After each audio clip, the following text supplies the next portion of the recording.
Hello, and welcome to Book Circle. I'm Earl Weinberg.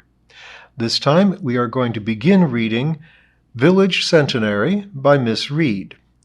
This is another Miss Reed Fairacre book describing the doings of the little Cotswold village of Fairacre, at which Miss Reed herself is the village schoolteacher. Chapter 1. January. It was Miss Clare who first pointed out that Fairacre School was 100 years old. It was a bleak Saturday afternoon, and we were enjoying hot buttered toast by the schoolhouse fire. Outside, the playground, and beyond that the fields and distant downs, gleamed dully white in the fading light. It had snowed every day since term started over a week ago, and from the look of the leaden skies, more was to come. The leafless trees stood stark and black in the still air.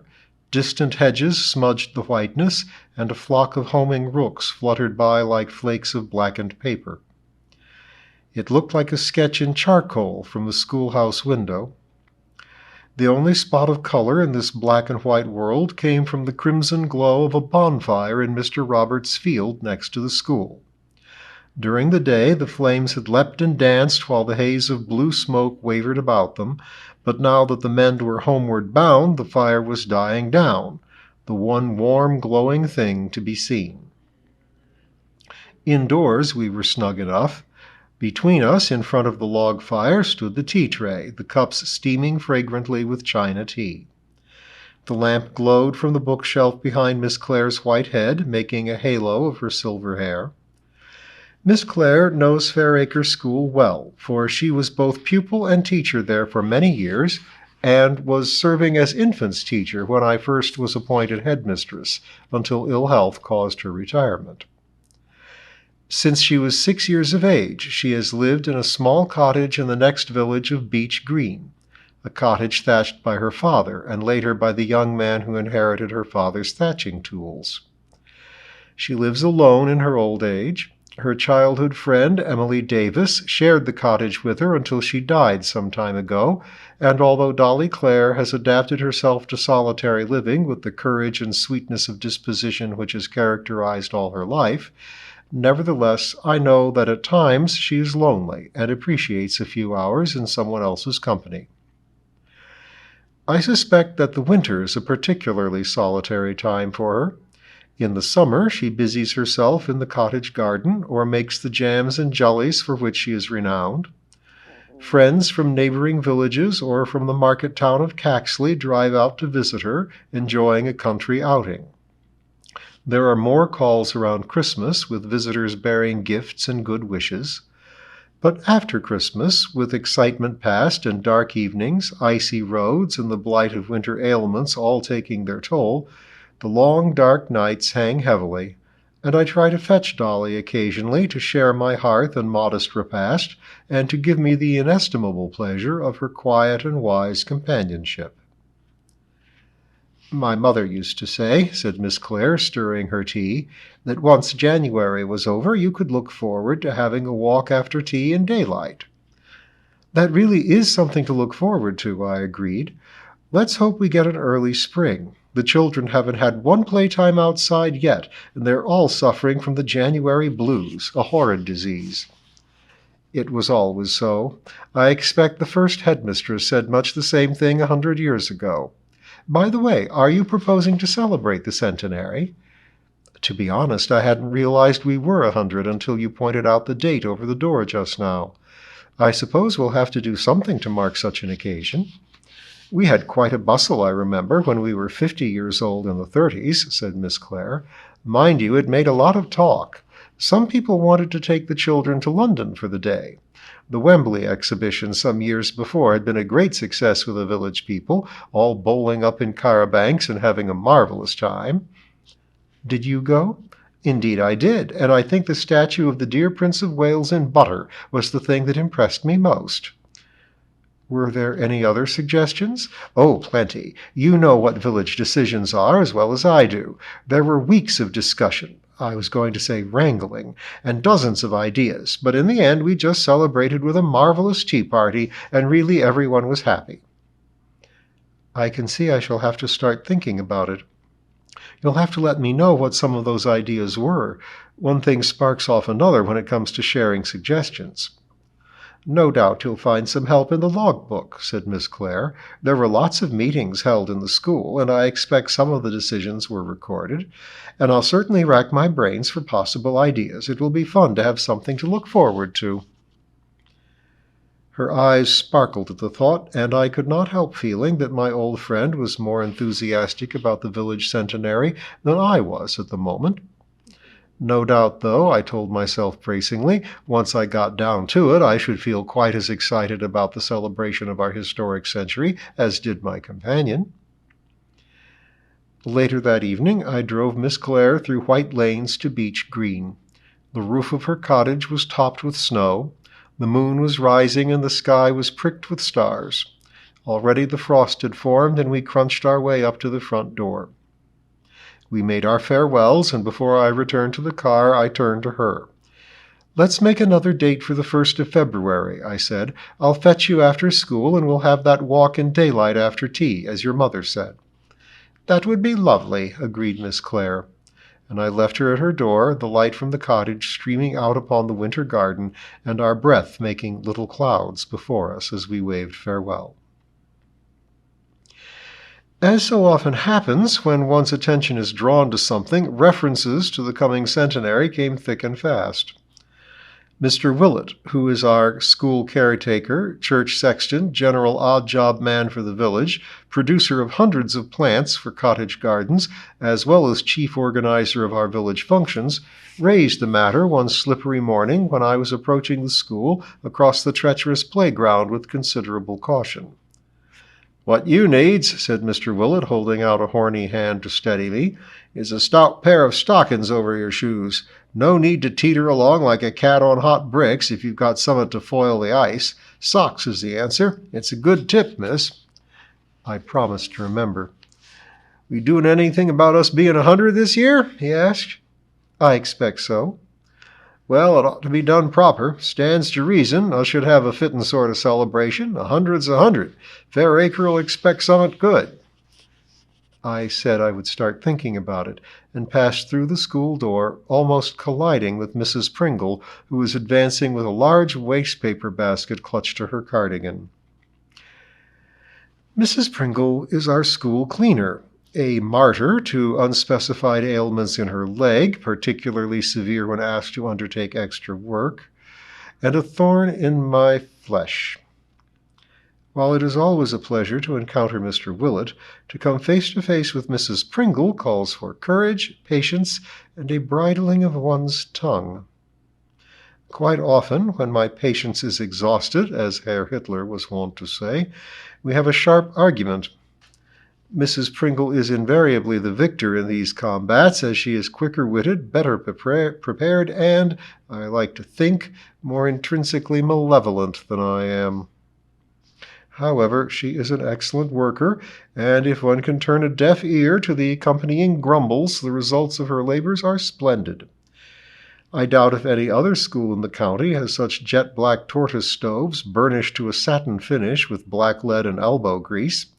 Woe betide any child who is foolhardy enough to sully their perfection, particularly when they have been done up for the summer.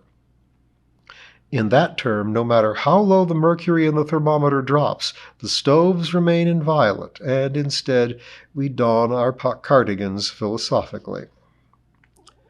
Once a week, she switches her attention to my house across the playground. I can't think that I am really much more slatternly than the majority of working women, but Mrs. Pringle soon makes me think so. The odd crumb on the carpet, the splash of grease on the kitchen stove, or a day's dust on the mantelpiece are seen instantly by Mrs. Pringle's eagle eye and magnified tenfold. The day that she discovered a small crust of moldy bread, behind, not even in the bread bin, was a red-letter day for the lady, and I have never been allowed to forget it. When Mrs. Pringle tells me that she intends to bottom the sitting room, I make hasty plans to be away from home for the allotted time. I prefer to be absent when she finds the assorted objects which have hidden themselves in the sides of the armchair cushions. Life is quite complicated enough for a village schoolmistress without seeking further complications. On this particular occasion, Mrs. Pringle put the waste-paper basket on the floor and supported herself on her upturned broom. She looked a little like Britannia with her trident, but less elegant. Mr.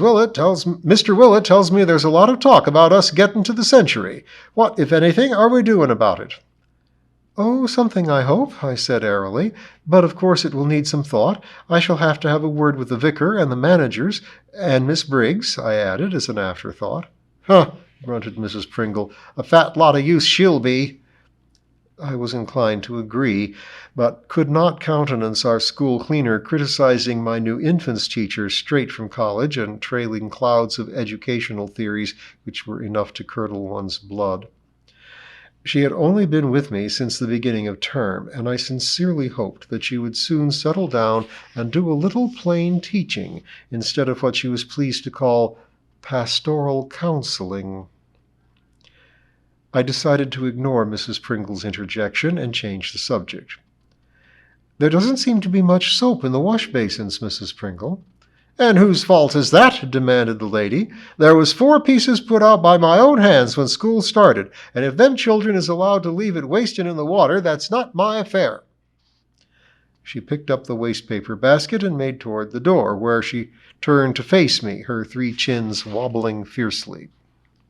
I'm not made of soap, she declared, having the last word as usual, and vanished.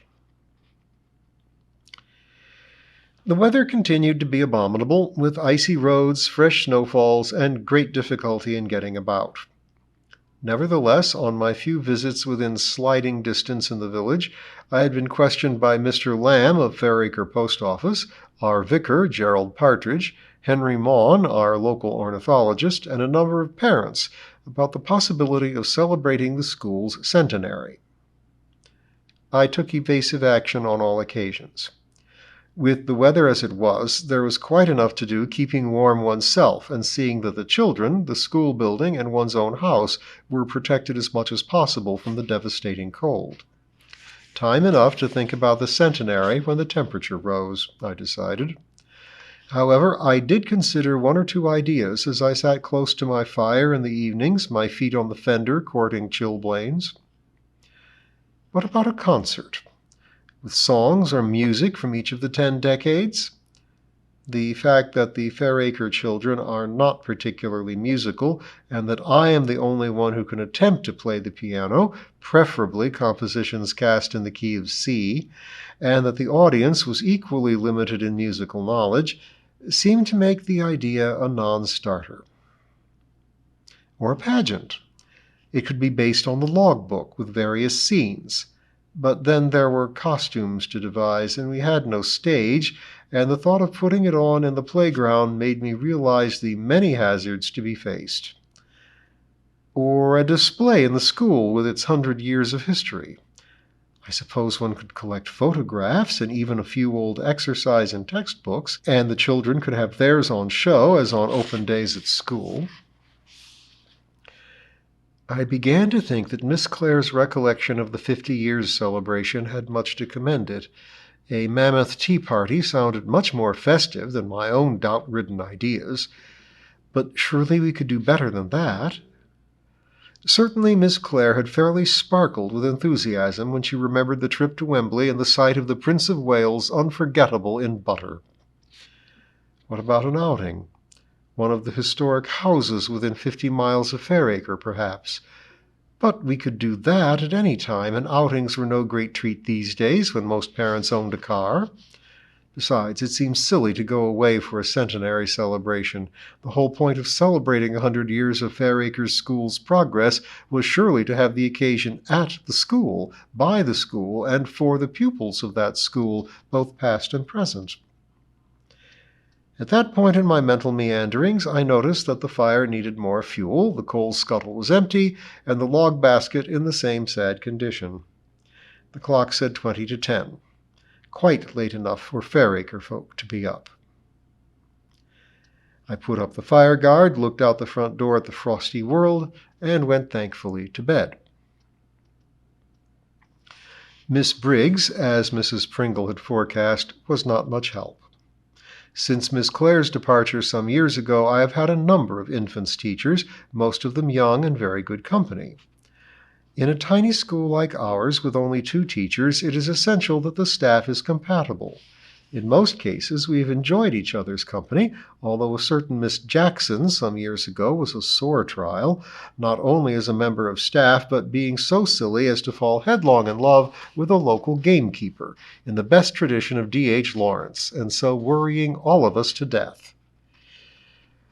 Miss Briggs had left college in the summer before, had been unable to obtain a post at the beginning of the school year in September, but arrived at Fairacre to take up her appointment in January. Her predecessor, a cheerful young married woman who had driven from Caxley each day, was starting a family, and I could only be grateful for the year of hard work and good company the school and I had enjoyed during that time. For the first few days, Miss Briggs had little to say to me, but quite a lot in a loud, hectoring tone to her charges. The result was a noisy class, but I decided to bide my time before I interfered. The girl must find her feet, and I knew that a certain amount of noise, a busy hum, as college lecturers like to call it, was looked upon as downright beneficial these days. I am all for a busy hum if it can be halted whenever the teacher so desires, but too often I notice that is not possible. Then she was unduly anxious to leave school at 3:30 when the infants were sent home. Those with older brothers and sisters usually waited the extra 15 minutes until my class was free, and in the normal way the infants' teacher was clearing up her classroom or buttoning children into garments in that quarter of an hour. On several occasions I had seen her car drive away smartly at 3:31 and found a little knot of restless infants at large in their classroom awaiting the release of their kinsfolk in my room. Twice parents had risked the icy roads to speak to her about some particular problem after school, but the lady had vanished, and I had to pass on their messages. Clearly, I should have to speak to the girl before many days passed, and I did not relish it. I was fast coming to the conclusion that she was quite without humor, taciturn, perhaps a sulker when crossed, and decidedly lazy. On the whole, I like young people, and had been lucky with many vivacious and enthusiastic teachers in their first job with me. It seems sad that I should strike no answering spark from Miss Briggs. A fair old lump of a girl, Mr. Willett had opined 3 days after her arrival.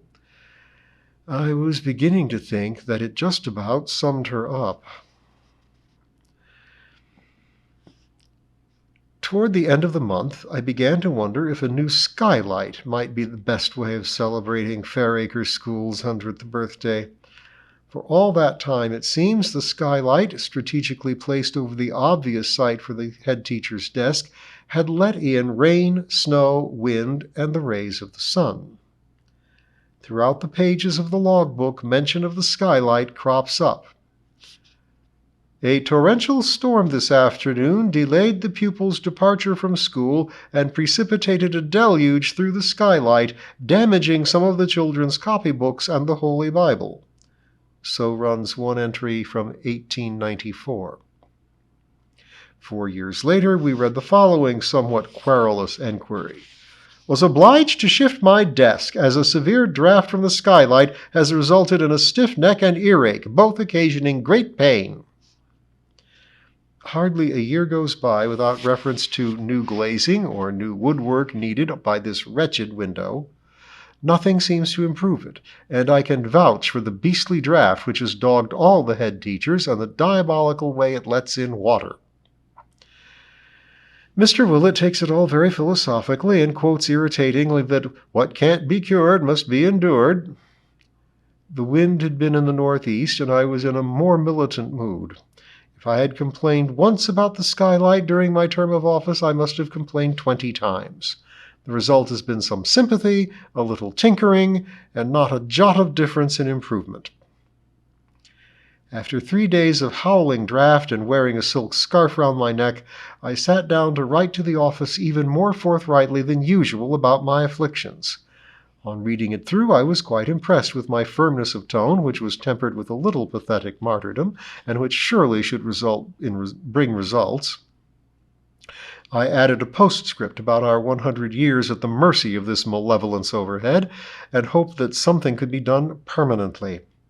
Cunningly, I pointed out what a drain on the county's economy this must have been over the past century. Every little bit helps when pleading one's cause. I posted my letter, wondering if it was a waste of a stamp. Time would tell.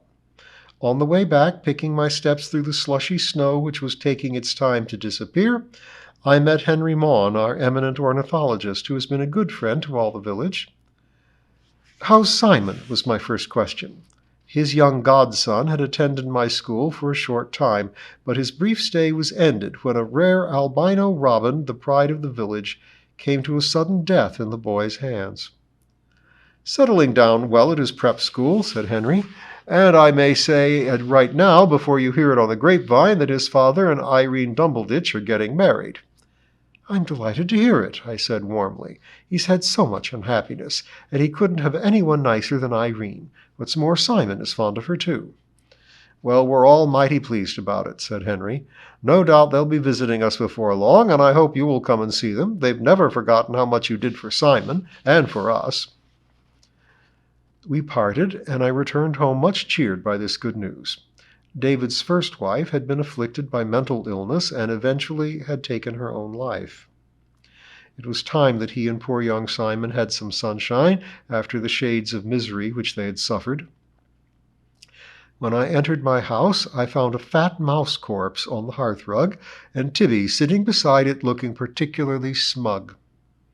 Far from being praised, he was loudly cursed as I put on my Wellingtons again, collected the corpse by the tail, and plowed my way shuddering to the boundary hedge and flung the poor thing into Mr. Roberts' field.